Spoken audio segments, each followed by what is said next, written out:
I have with me today Mike Hildebrand and Greg Knoll, who have been recipients of the 2021 Ben Franklin Writers Gold Award.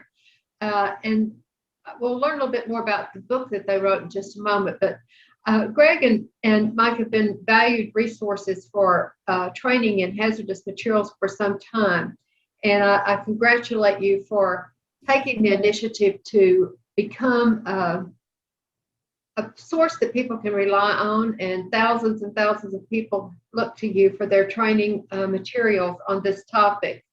I understand that you come from different backgrounds and by chance connected to discover your shared concern about hazardous materials. And let's just let Greg start maybe, and then Michael pitch in, but share briefly your background in America's Fire Service and how you came together to write this book. Well, I'll let Mike fill in some of the details, but I think there's actually a third party who's involved in this process who's no longer with us, and that's Jim Yavora.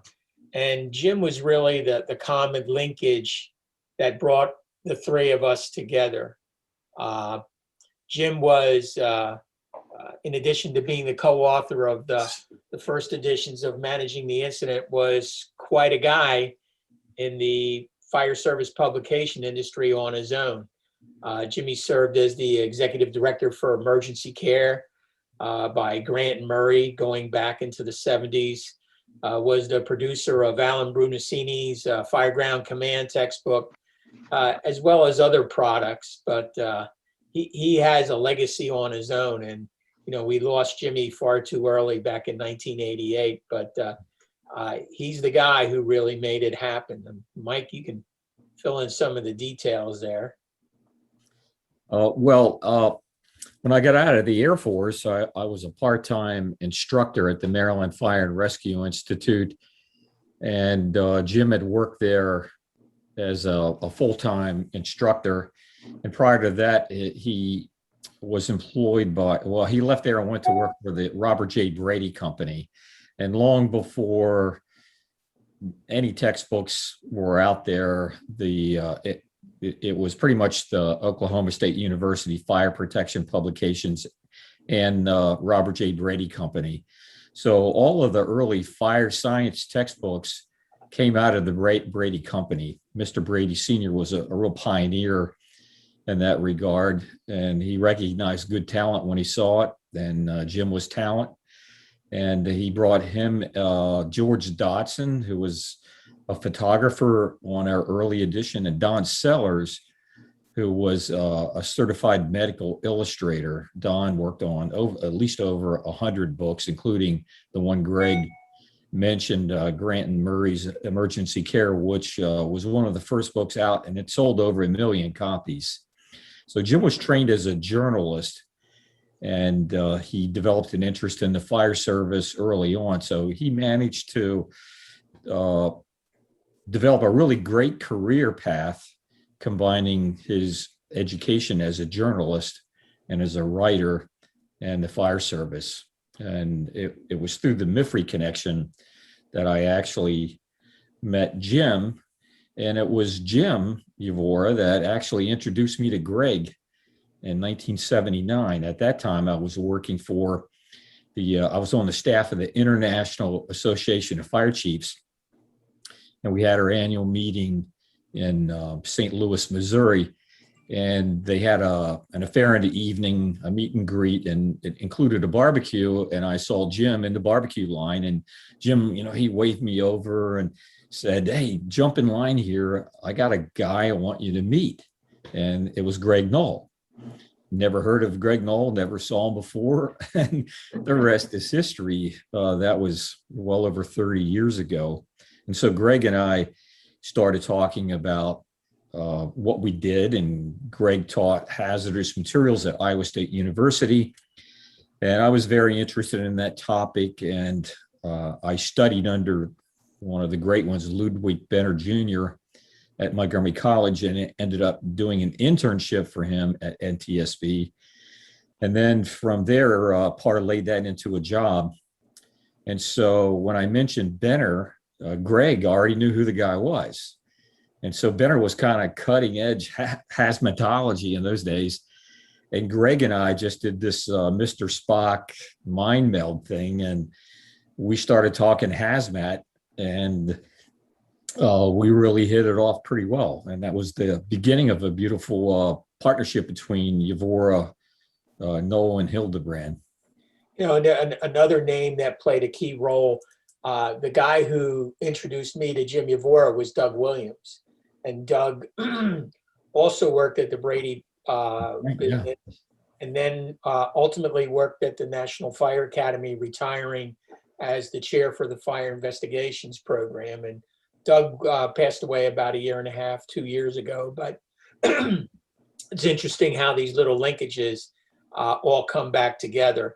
And in another amalgamation point, if you will, Mike mentioned MIFRE. Some may not recognize the acronym, but Maryland Fire and Rescue Institute, or today that we know it as the University of Maryland, was another hub for just a lot of really smart people, cutting edge, who were working together and doing a lot of really neat things at that particular time in the fire service history. So yeah, and a lot of credit goes to John Hoagland, who really turned MIFRE into a dynamo.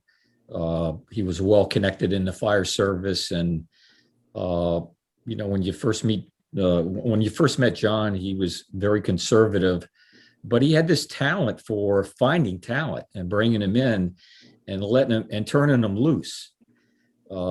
You know, the disaster management program, fire investigation, just a long list of programs that other schools around the country were not doing. MIFRE was leading in those areas. So for a guy like Jim Yvora and many others with great talent, I'm sure they had some restraints and controls, but John let them run with the talent, and good things happened because of it. You know, Lynn, it's interesting that when you write a book, people think you're a lot smarter than what you really are. And That's true, yeah.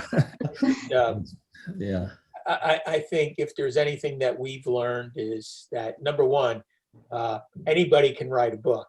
The trick is getting somebody to buy it. But number two is that the approach that Mike and I took, I think, is that we didn't look at ourselves as the smartest people in the room. We just looked at ourselves as street emergency responders and firefighters, and we knew a lot of people who were smarter than us. And so Mike's used this term many, many times. We've just became the ad hoc secretary of the business. And we know a lot of people.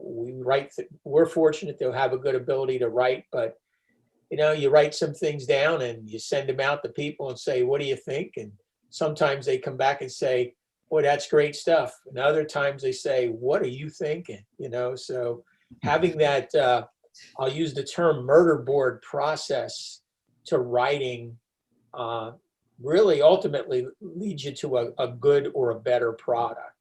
It definitely does. I agree with Greg.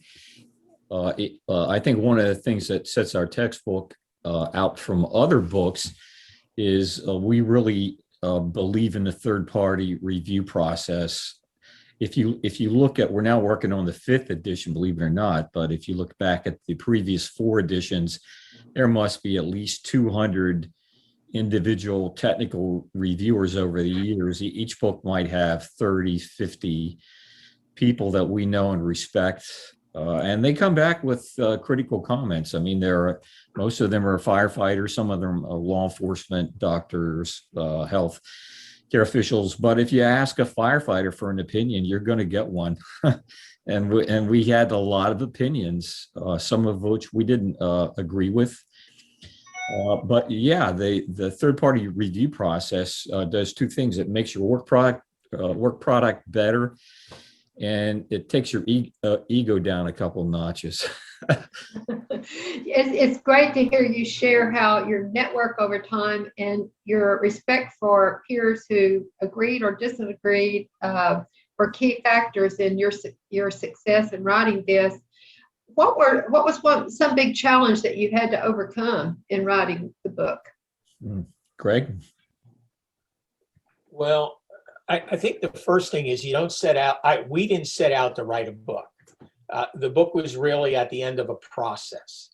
And the other thing that you have to remember is that hazardous materials response in the late 70s into the early 80s was pretty much a blank page of paper. You know, there were a couple good books out there.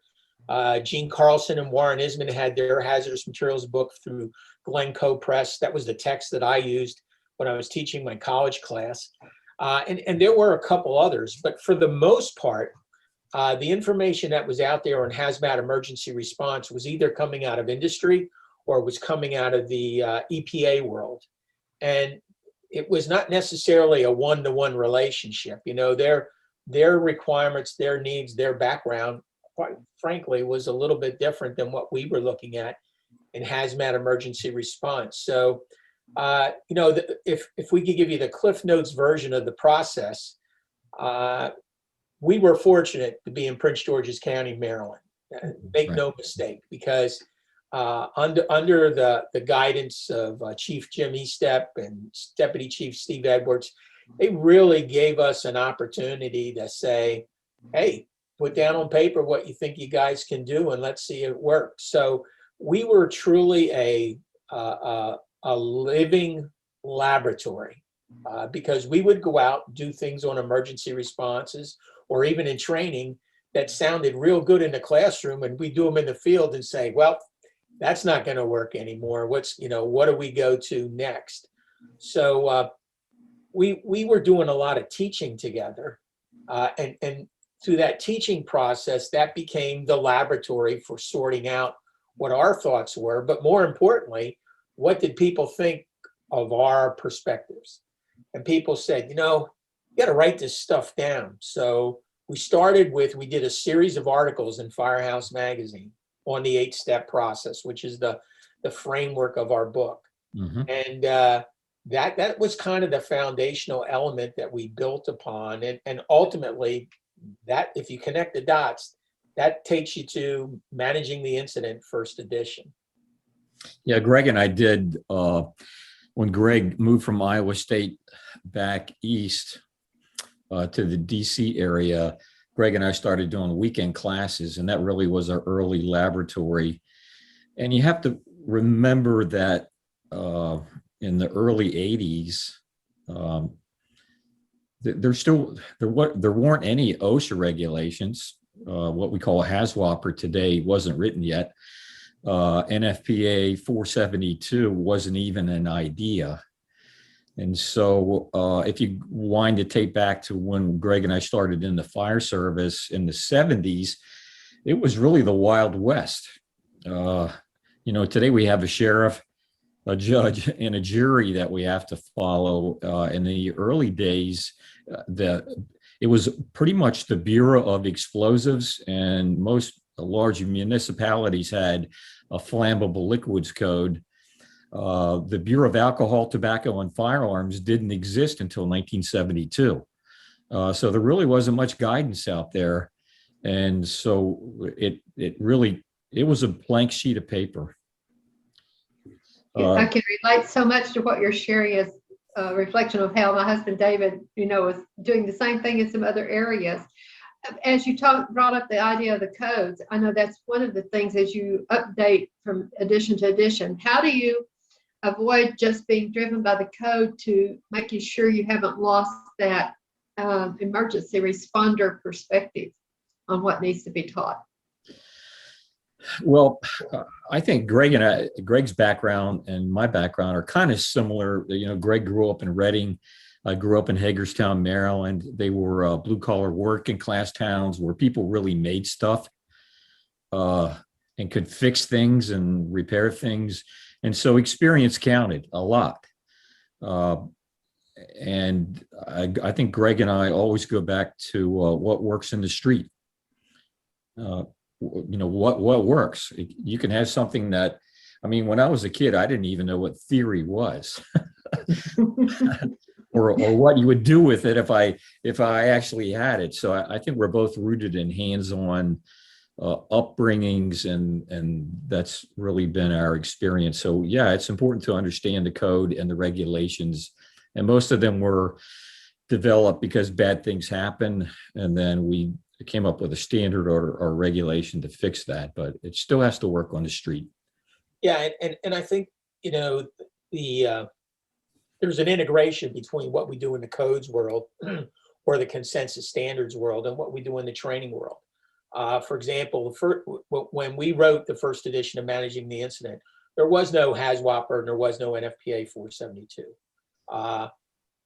Fortunately, in our careers, both Mike and I have been active participants in the standards process. I'm one of the 2 remaining plank holders to the NFPA Technical Committee on Hazmat Response.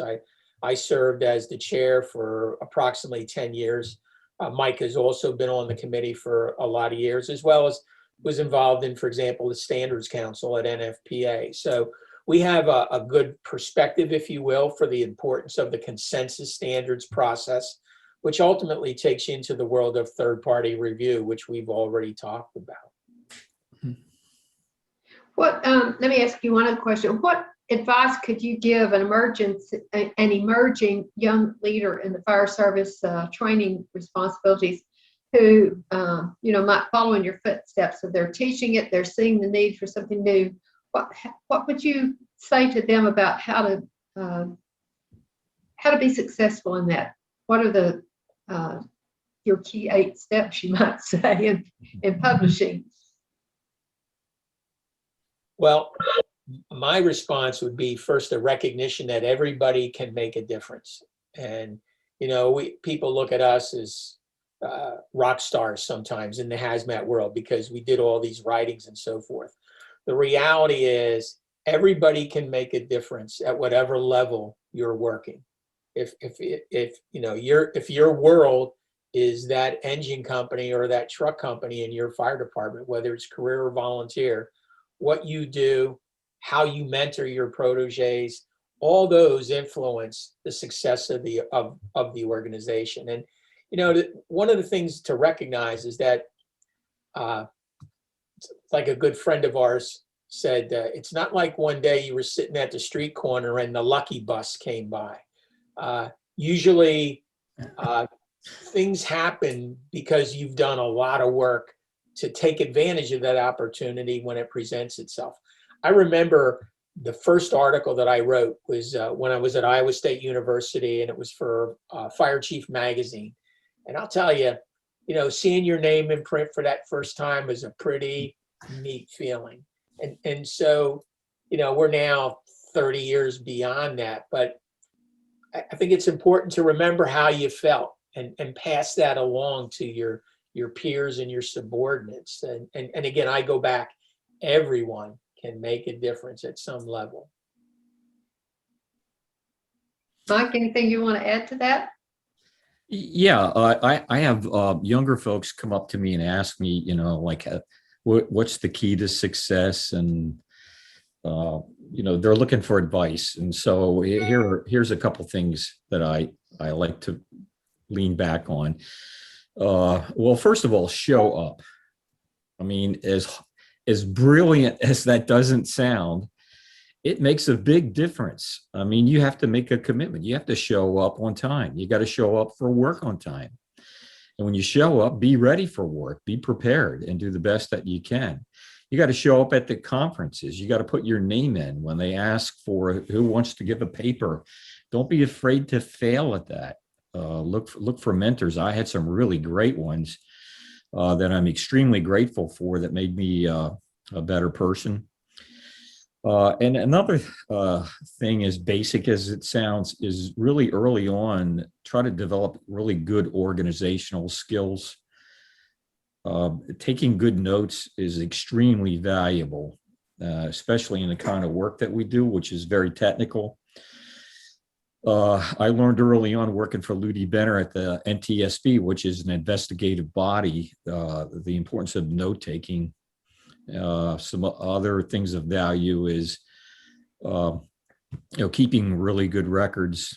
And as we've heard from one of our mentors, words have meaning. uh, that make sure that when you're writing that you use the right words. Less words is better than too many words. The thing that I struggled with early on trying to write was believing that I could do it. And it took people like Jim Yavora and folks like Colin Campbell, who was an editor at the International Association of Fire Chiefs. I tried writing and it really, it didn't turn out well. It wasn't very good. And a good piece of advice I got from Colin Campbell was, Mike, you speak well. Why don't you just write like you speak? For some reason, some people try to write differently than they speak. So if you're a good instructor and a good leader, good company officer, and you're communicating well, I know you can write. Surprisingly, you really don't have to have a master of the English language to be a good writer. Editors do that. It helps if you learn along the way. I think I speak good English, but I'm terrible at the English language.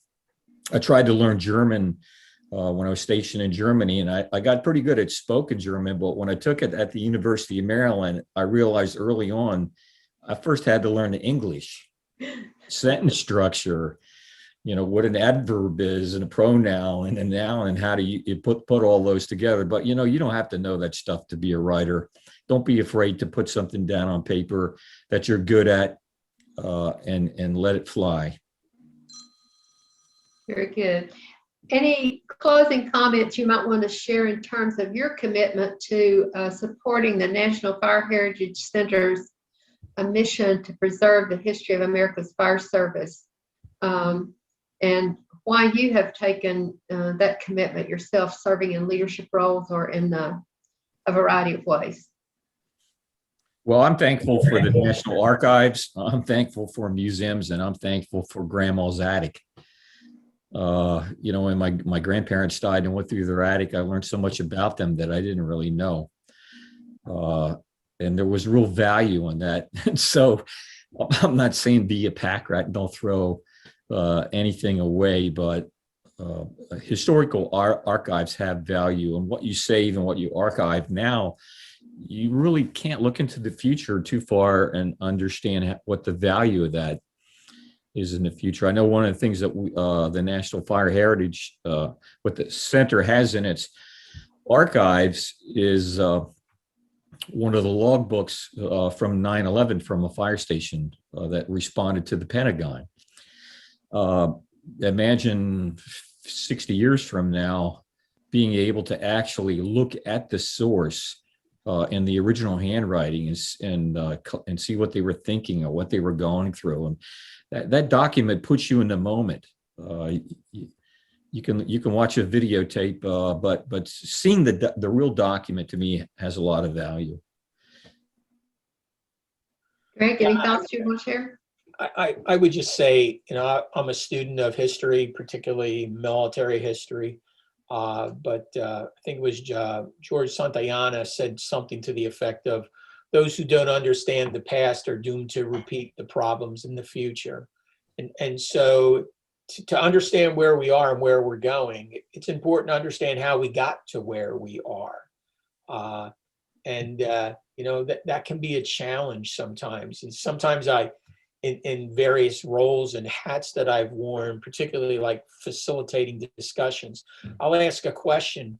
Well, if you didn't know what we know today, if we were starting with a clean page of paper, what would you do? Would you do the same thing, or would you do something different? So I think understanding how, as a profession and a discipline, how we got to where we are is important for our future leaders to understand where they're going. It's like firefighter safety. We haven't come up with many new ways to hurt firefighters. We have a pretty good perspective of what those scenarios look like, unfortunately. So recognizing that, how did we get to where we are, sets the framework for where we're going.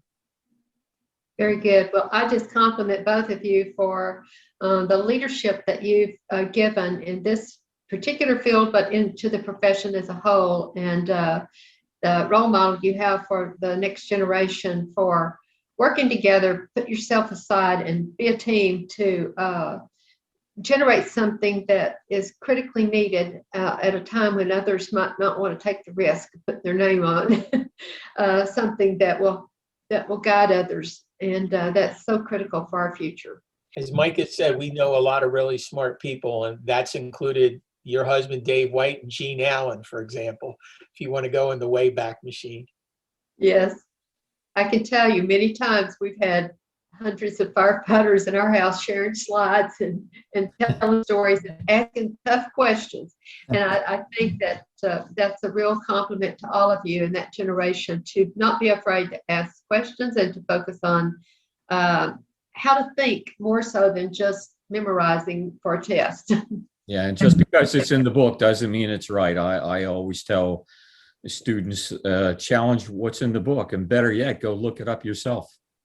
Well, when you get to the real situation, things may not be the way they described it in the book.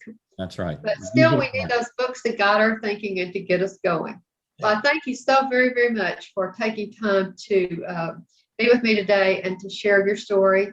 And I hope that we can continue to draw on the history you've given us.